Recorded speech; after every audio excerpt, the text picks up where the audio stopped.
नमस्ते बिहार, मैं हूं शुभ मिश्रा आपके साथ। चलिए करते हैं बुलेटिन की शुरुआत और पहली खबर राजधानी पटना से आपको बता दें, जहां कंकड़बाग मेन रोड स्थित एक रेस्टोरेंट में गुरुवार की रात भीषण आग लग गई, जिसमें लाखों की संपत्ति खाक हो गई है और इस दौरान वहां रखे 2 सिलेंडर भी ब्लास्ट कर गए।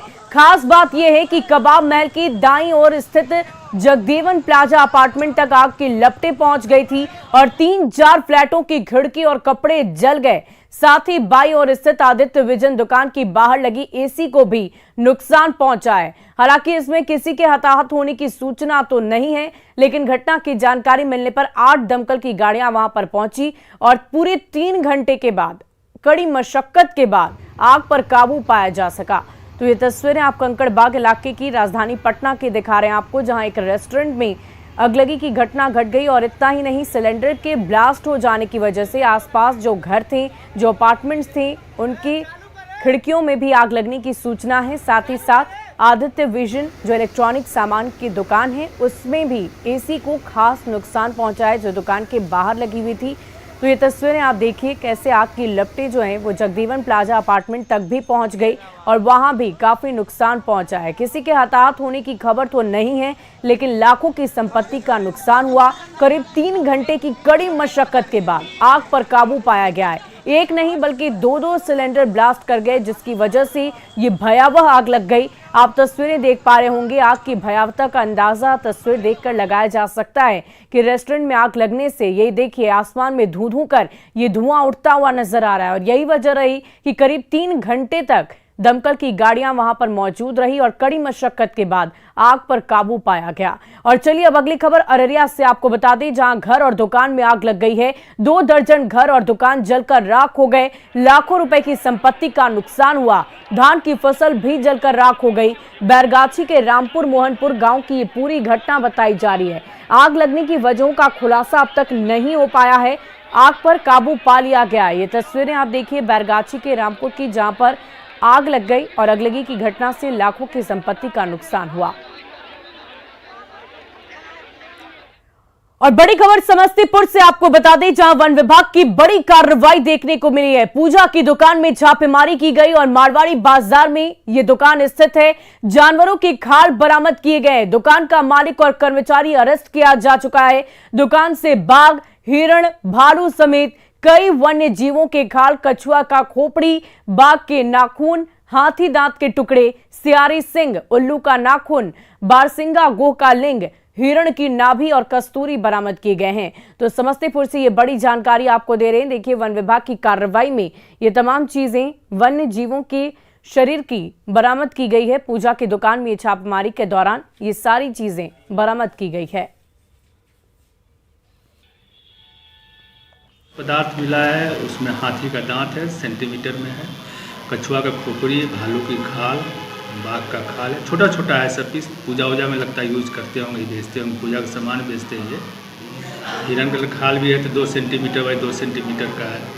बाघ का नाखून है 2 सेंटीमीटर बाई 4 सेंटीमीटर का है। उल्लू का नाखून कह रहा है, गोह का लिंग है, हिरण का नाभि है, बरसिंगा है।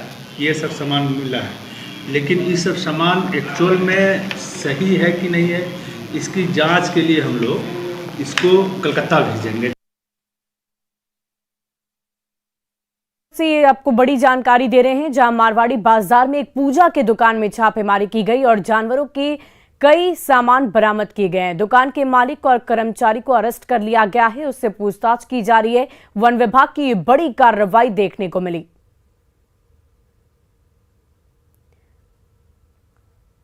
और इस पूरी खबर की अधिक जानकारी के साथ हमारे संवाददाता मुकेश कुमार हमारे साथ फोन लाइन पर जुड़ चुके हैं। मुकेश, क्या कुछ जानकारी है, कितने दिनों से ये जो सामान की खरीद फरोख्त की बात सामने आ रही है, सामान जो दुकान से बरामद किए गए हैं, इसकी क्या जानकारी पुलिस को मिली थी? जी, ये दिल्ली से एक टीम आई थी, जिसको किसी के माध्यम से गुप्त सूचना दी गई थी कि वहां पे वन जो प्रतिबंधित जानवर हैं और जो जानवर से जुड़े की जाती है। और सूचना पर टीम यहाँ पे पहुंची थी और समस्तीपुर वन विभाग की टीम को साथ में लेकर के छापामारी की गई, जिसमें काफी संख्या में ये जो प्रतिबंधित सामान है वो सब बरामद किए गए, जिसके बाद जो दुकान के मालिक हैं उनको और उनके कर्मचारी दोनों को गिरफ्तार किया गया है और उन्हें जेल भेजा गया है। और इस पूरे मामले में जो मुकेश, क्या इन सारे सामानों की कहीं सप्लाई भी की जाती थी?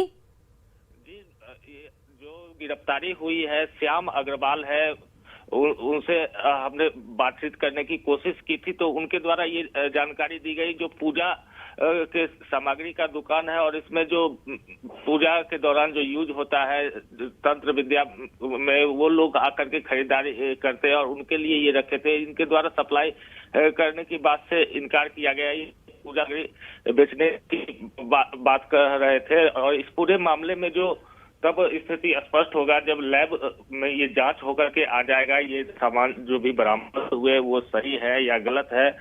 फिलहाल जो है ये 1927 का अधिनियम है, भारतीय वन अधिनियम, उसके तहत केस दर्ज हुआ है और आगे की कार्रवाई की जा रही है। बहुत बहुत शुक्रिया हमारे साथ जुड़ने के लिए, तमाम जानकारी के लिए। तो समस्तीपुर से ये बड़ी खबर आपको बता रहे थे, जहां पूजा की दुकान में छापेमारी की गई और वन्य जीवों से संबंधित कई सामान बरामद किए गए हैं। और चलिए अब बढ़ते हैं अगली खबर की ओर। पटना विश्वविद्यालय में 2 सालों के बाद 19 नवंबर को छात्र संघ का चुनाव हो रहा है और ऐसे में चुनाव शांतिपूर्ण तरीके से करवाना पटना पुलिस प्रशासन के लिए एक बड़ी चुनौती बनी हुई है। गुरुवार की देर रात पटना पुलिस की विशेष टीम ने पटना विश्वविद्यालय के विभिन्न छात्रावासों में छापेमारी की। दरअसल पुलिस को सूचना मिली है कि छात्रावासों में अवैध तरीके से रहने वाली छात्र चुनाव में व्यवधान डाल सकते हैं और ऐसे में पटना पुलिस अपनी तरफ से पूरी कोशिश कर रही है। पीयू कैंपस में देर रात चली पुलिस की छापेमारी का जायजा लिया संवाददाता संजय कुमार ने। 19 नवंबर को पटना विश्वविद्यालय छात्र संघ का चुनाव होना है और प्रेसिडेंशियल डिबेट के बाद अब चुनाव की घड़ी धीरे धीरे नजदीक आती जा रही है और ऐसे में पटना पुलिस प्रशासन के लिए अहम चुनौती है शांतिपूर्ण तरीके से चुनाव और मतदान संपन्न करवाना। आप तस्वीरों में देख सकते हैं पटना पुलिस के अधिकारी अपने पुलिस बल के साथ निकले हुए हैं और हॉस्टल से लेकर पूरे कैंपस में एक मैसेज देने की कोशिश है कि पटना विश्वविद्यालय में जो चुनाव होना है वो शांतिपूर्ण तरीके से हो, जो वोटर्स हैं उन तक भी एक मैसेज जाए। और तस्वीरों में आप साफ तौर पर देख सकते हैं अधिकारियों के साथ पूरी पुलिस टीम पूरे कैंपस में इस वक्त घूम रही है और कई हॉस्टल को खंगाला भी गया है और ये कोशिश की जा रही है कि जो स्टूडेंट्स हैं वो निर्भीक होकर अपना वोट जो है वो कास्ट कर सके। हमारे साथ पिरबोहर एसएचओ भी हैं, उनसे भी बात कर लेते हैं। किस तरह की ये कोशिश है आप लोगों की जो अभी घूम रहे हैं? बस फ्री एंड फेयर चुनाव हो, कोई भी जो अपना मतदान डालना चाहते हैं वो निर्भीक होकर अपने मतदान का इस्तेमाल करें और कोई भी जो अनफेयर मीन्स है उसका इस्तेमाल नहीं हो, यही कोशिश हम लोगों की है। सारे देर रात आप हॉस्टल को खंगाल रहे हैं, क्या अब तक कुछ फाइंडिंग्स रही है यहाँ पे?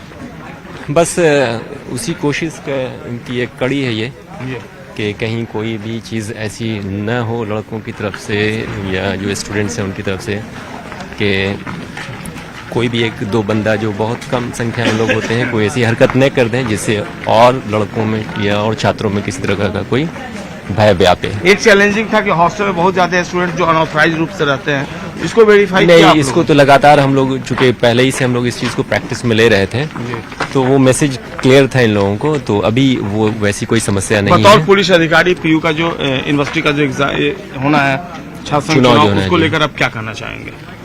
अब तक तो बहुत पॉजिटिव लग रहा है, सारी चीज़ें बहुत अच्छे से चल रही है और मुझे लगता है कि छात्रों का भी बहुत अच्छा सहयोग है।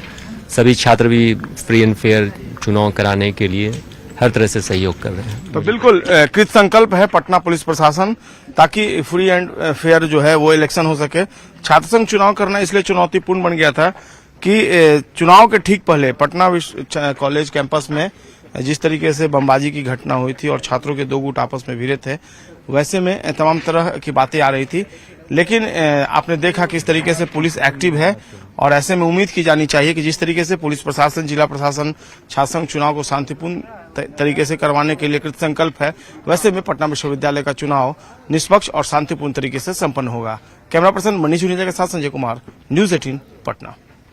और इसी बीच राजधानी पटना से आपको बड़ी खबर बता दें, जहां शराब की फैक्ट्री का पर्दाफाश हुआ है। दीघा थाना इलाके में ये फैक्ट्री थी। देसी और विदेशी शराब का कारोबार धड़ल्ले से यहां जारी था। शराब बनाने के उपकरण भी बरामद किए गए हैं और इतना ही नहीं, 4 लोगों की गिरफ्तारी की गई है।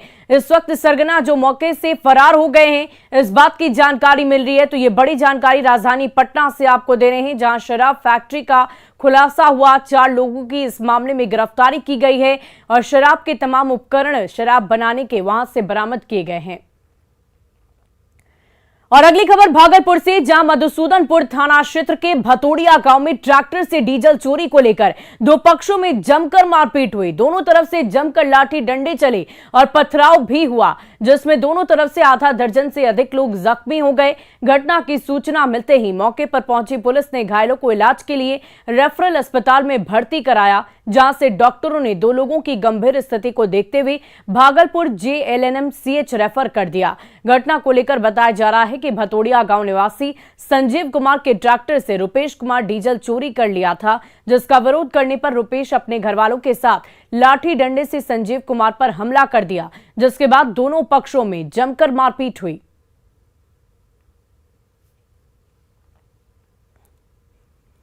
वहीं कैमूर में एक कार से 2200 कारतूस बरामद किए गए। एसटीएफ ने एक कार की तलाशी ली, जिसके दरवाजे में छिपाकर रखे गए कारतूस बरामद किए गए। छापेमारी के बाद 4 लोगों की गिरफ्तारी भी की गई है। कार से कारतूस की तस्करी,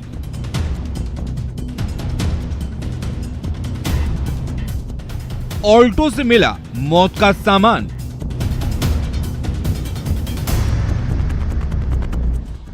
दरवाजों के अंदर गोली ही गोली।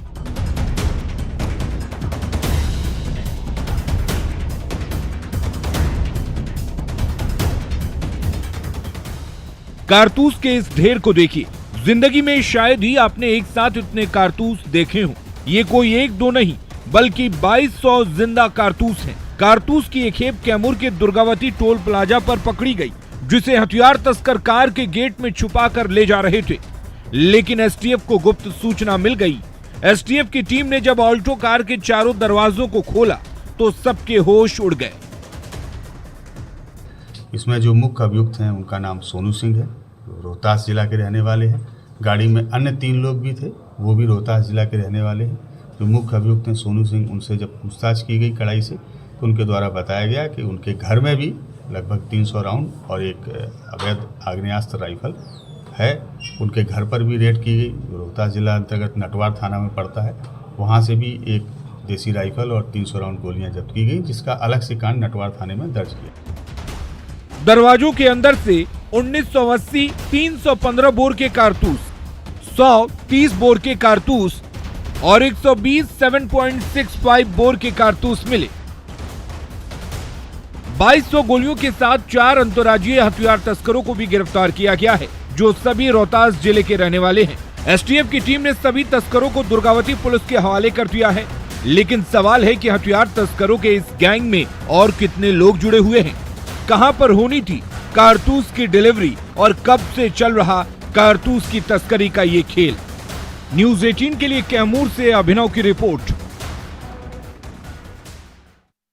और देखिए, झारखंड के मुख्यमंत्री हेमंत सोरेन से ईडी ने करीब 9.5 घंटे तक पूछताछ की। उनसे खनन घोटाले के साथ साथ मनी लॉन्ड्रिंग से जुड़े सवाल भी किए गए। पूछताछ के लिए मुख्यमंत्री हेमंत सोरेन दोपहर 11:53 पर ईडी दफ्तर में दाखिल हुए थे और तब से लेकर रात 9:30 बजे तक उनसे लगातार पूछताछ हुई। इस बीच रात 8:50 पर मुख्यमंत्री की पत्नी कल्पना सोरेन ईडी दफ्तर पहुंची और इसके थोड़ी ही देर बाद रात 9:38 पर मुख्यमंत्री हेमंत सोरेन ईडी दफ्तर से बाहर आए। टीवी स्क्रीन पर आप 3 तस्वीरों को देख सकते हैं। पहली तस्वीर 11:53 यानी कि सुबह की तस्वीर है। 8:50 की वो तस्वीर जब उनकी पत्नी कल्पना सोरेन ईडी दफ्तर में दाखिल हुई और 9:38 का वक्त जब हेमंत सोरेन ईडी दफ्तर से पूछताछ के बाद बाहर निकले तो पूरे 9.5 घंटे तक ये पूछताछ की गई और लगातार इस बात की जानकारी सामने आ रही थी कि उनसे कई तरह के सवाल मनी लॉन्ड्रिंग और अवैध खनन से लेकर संबंधित पूछे जाएंगे।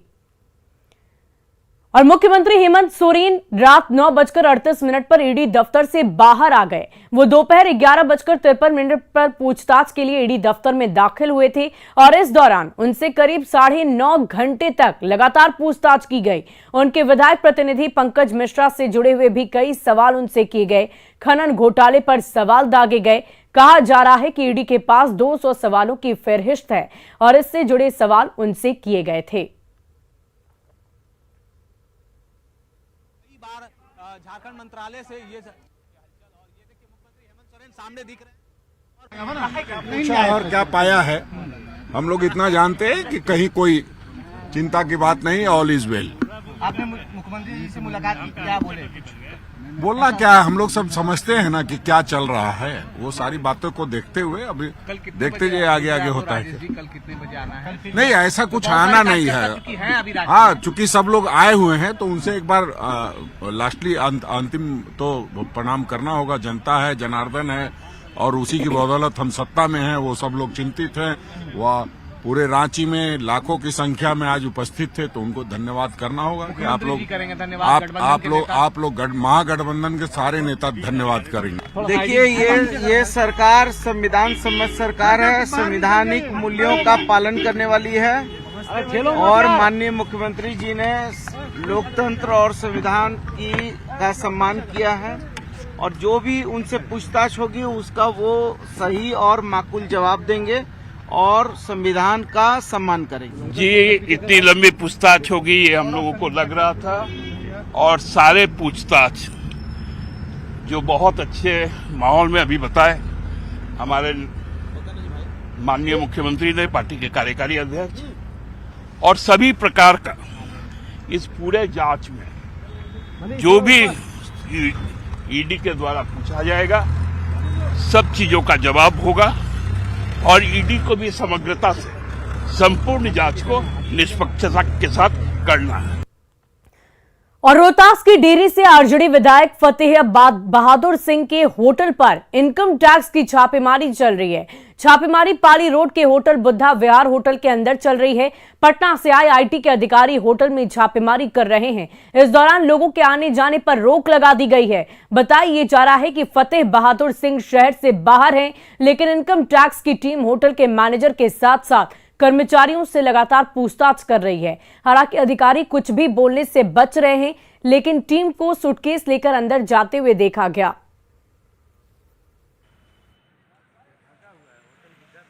सर, ये कन्फर्म नहीं, इनकम टैक्स है।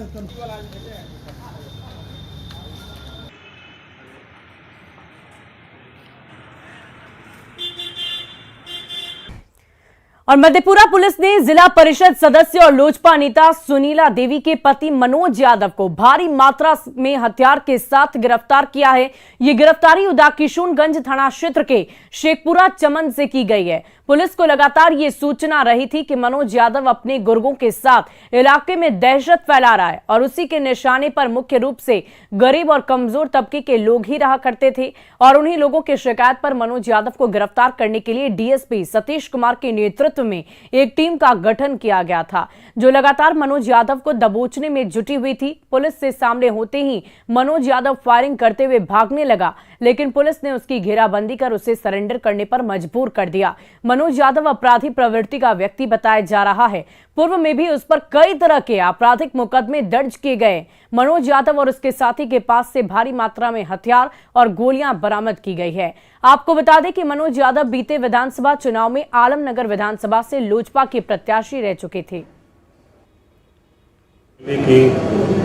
शेखपुर चमन के मनोज यादव, जो कि वर्तमान जिला पार्षद के पति भी हैं और पूर्व में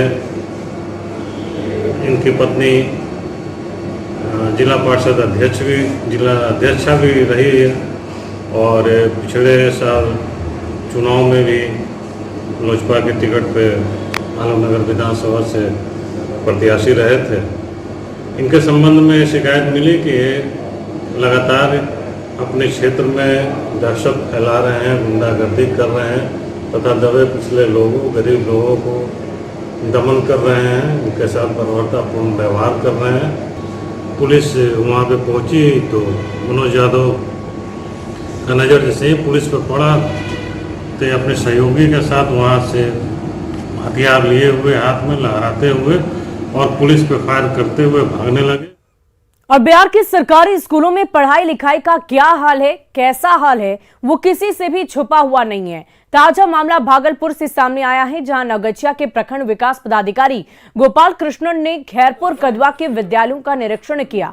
इस दौरान उन्होंने प्राथमिक विद्यालय चाय टोला खैरपुर कदवा पहुंचे और पहुंचते ही उन्होंने विद्यालय के कार्यालय के सामने रंगीन पेंट से कार्यालय लिखा देखा और प्रधानाध्यापक से सवाल जवाब किया तो प्रधानाध्यापक ने कहा कि किसी बच्चे ने गलत लिख दिया है, इसे सुधार दिया जाएगा। इसके बाद प्रखंड विकास पदाधिकारी ने विद्यालय के एक शिक्षक से 50 में 2 से भाग देने को कहा तो शिक्षक ने काफी विलंब से उत्तर दिया और पदाधिकारी को संतुष्ट नहीं कर पाए।